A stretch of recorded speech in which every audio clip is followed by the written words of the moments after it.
Morning.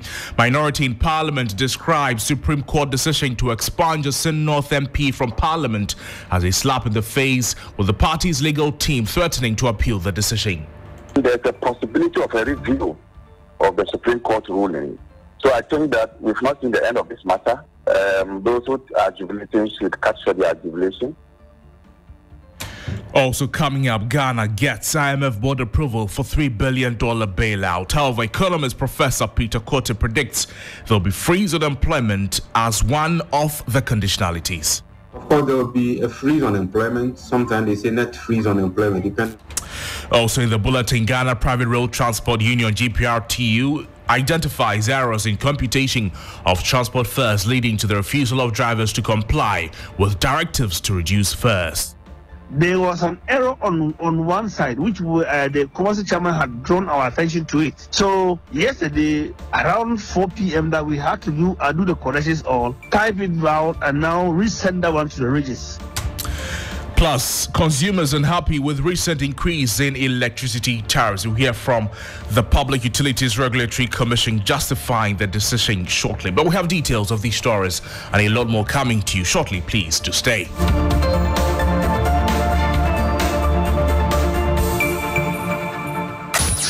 Accra gets busy.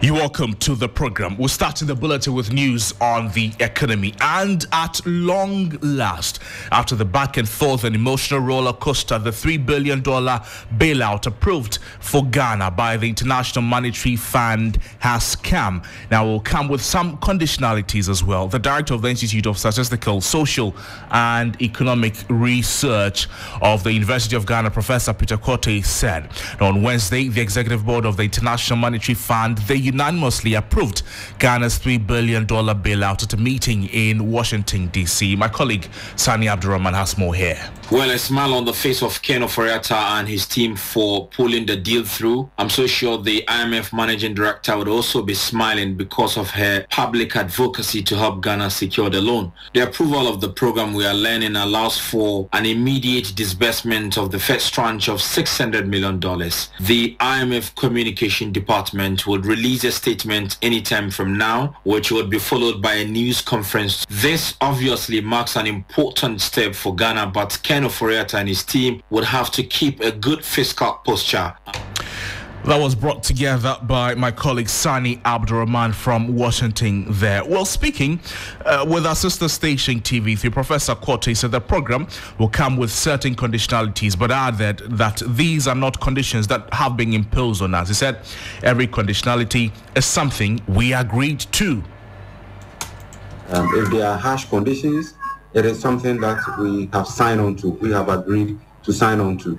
Of course, there will be a freeze on employment. Sometimes they say net freeze on employment, depending on what we will find in the program. But that may come with some painful, lessons for the labor front. But if we're able to grow the private sector, if all these resources and the credibility and all that the IMF program brings on board is used to leverage a growth in the private sector. You hear the voice of Professor Peter Kote he's the director of the Institute of Statistical, Social and Economic Research of the University of Ghana. Meanwhile, the recent increase in utility tariffs has been attributed to one of the IMF's conditionalities. We'll get more from that. But let's now take you to Parliament, as the minority in Parliament has described the Supreme Court's order to have a Sin North Member of Parliament's credentials expunged from Parliament's records as a slap in the face of democracy. Here's a report from a Parliamentary Affairs correspondent, Komla Kluche, looking at the reaction of the minority after the Supreme Court's unanimous order to the Speaker. This be the end of the road for a man whose desire is to represent his constituents but never really did. He aided the NDC minority on the night of the inauguration of the 8th Parliament, despite being served summons challenging his eligibility in a dual citizenship suit. A torturous moment, yet he said he was very expectant. Good afternoon. Are you in high spirits? My spirit? Yeah. Well, I cannot actually comment on any matter that is in the courts. But I can tell you I'm in a very high spirit. Do you have any word for your constituents? No, They know what I'm doing here. My constituents speaks for themselves. Okay.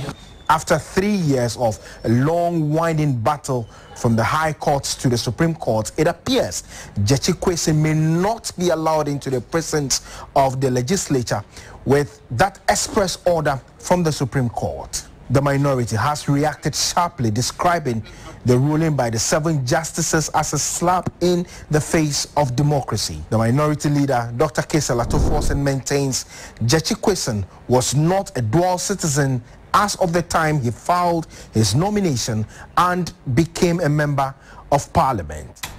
My colleague Komla Kriti brought us that. Meanwhile, the affected lawmaker says he will not appeal the decision. In a statement, Gyakye Quayson said he is disappointed by the court's decision. Quote, "I'm especially surprised that the court now says that foreign bureaucrats now determine whether naturally born Ghanaians have the right to contest parliamentary elections in Ghana or not.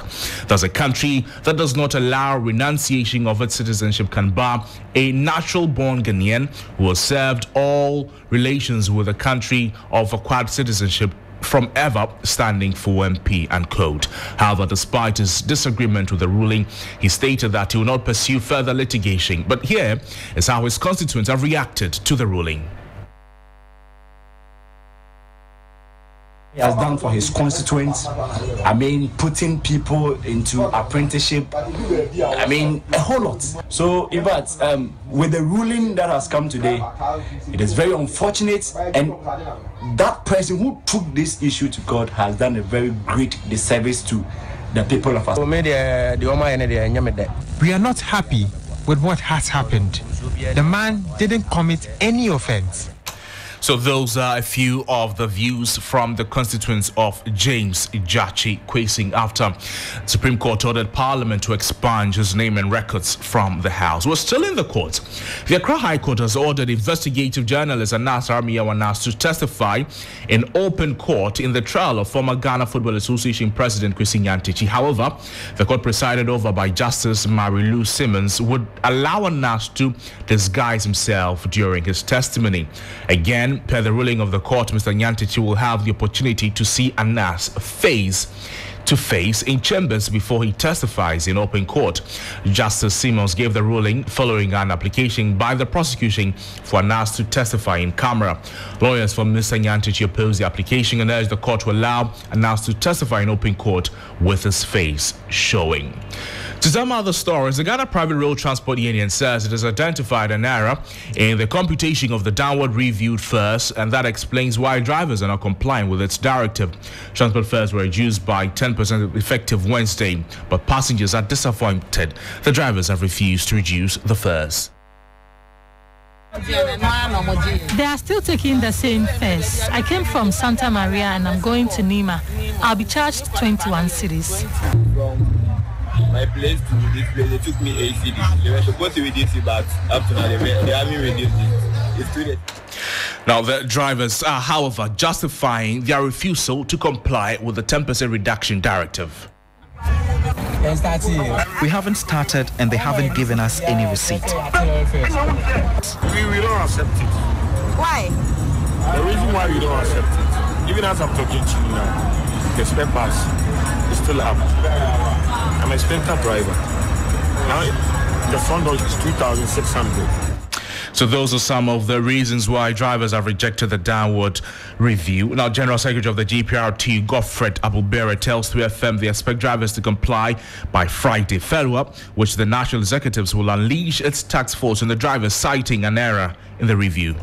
There was an error on one side, which the Commerce Chairman had drawn our attention to it. So yesterday, around 4 p.m. that we had to do the corrections all, type it out, and now resend that one to the registers. So we knew most of the branches would have the challenges because since they don't have the comment which has the directives, no, they will not know exactly how to effect it. Because when you calculate the 10% and reduce, there's another 1 Ghana cedi that has to be added there. That 1 Ghana cedi is meant for the passenger manifest, which we had engaged all our branches dealing with the highway areas to add and then get the manifest recordings from all passengers on board our cars. Now, before we go, the Public Utilities Regulatory Commission has justified an 18% increment in electricity tariff effective June 1. According to the Commission, this, among other things, is to recover a 25% loss in the first quarter adjustment. This is the second time electricity tariffs are going up in a year following a new mechanism of a quarterly review. The increment is across the board and has not gone down well with some consumers. But the PRC in a statement explains that the decision was taken to deal with extended power outages and the adverse implications on jobs and livelihoods while minimizing the impact of rate increases on the consumers. Here is Eric Obute, the Director of Research and Public Relations. Had already a loss from the previous tariff that we did. We did only 75% of the exchange rate. Thus, we had a 25% under recovery that we need to recover. So if you add all this to it, the exchange rate we use currently now, which is the projected exchange rate, is 12 cedi 71 pesos. That's what we are using. So all these factors combined led to an adjustment of the tariff in an upward. But organized. You heard the voice of Eric Obute. He is the Director of Research and Public Relations of the PRC. Ending the morning news here on FM 92.7. My name is Noble Crosby Annan. This morning news on our website, 3news.com. Please log on for more. Good morning.